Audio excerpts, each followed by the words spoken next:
ఆచార పాలన చేస్తే పలికే భగవన్నామం కూడా మంత్రం అవుతుంది. వాళ్ళ పెద్ద కర్తువులు చేయకపోయినా ఇది తెలుసుకోవాలి. అందుకే భూత పిశాచాల్ని ఆహ్వానించే వేషభూషలు వదిలేయమని చెప్పడం దీని యొక్క అర్థం. అయితే మనం జాగ్రత్తగా ఉన్నా ఆ వేషాలు వేసుకునే వాళ్ళు కనబడుతుంటారు. అటువంటిప్పుడు హనుమన్నామం చేసుకుంటుంటే మన క్షేమం ఇక్కడ.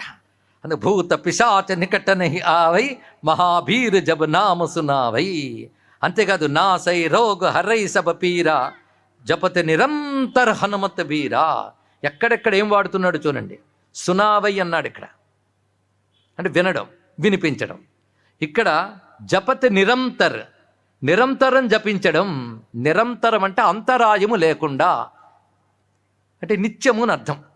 అంటే ప్రతిదినము కానీ జపించితే నిరంతరం అవుతుందండి. ఆ మధ్య చేసేవాడిని అండి 10 ఏళ్ల క్రితం, అంటే ఇప్పుడు చేయట్లేదని చెప్తున్నాడు ఇక్కడ. అంటే 10 ఏళ్ల క్రితం భోజనం చేసేవాడిని అన్నాడు, అది మాత్రం రెగ్యులరు. కనుక రెగ్యులర్గా భగవన్ మంత్రం జరగాలండి. అదే ఇక్కడ జపతే నిరంతరం హనుమంతు వీరుణ్ణి కానీ నువ్వు జపం చేస్తే నాసై రోగ్ హరై సబ పీరా, సర్వ రోగములు పీడలు కూడా పోతాయన్నాడు.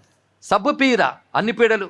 ఎన్ని పీడలు అని అడిగితే మనకు ఓపిక ఉండాలి కానీ చెప్పే శక్తి ఉండదు. అన్ని పీడలు ఉన్నాయండి అంటాం. అన్ని పీడలు లేవట, 3 పీడలండి. 3 రకాల పీడలు వస్తాయి. ఆది భౌతిక, ఆధ్యాత్మిక, ఆది దైవికములు.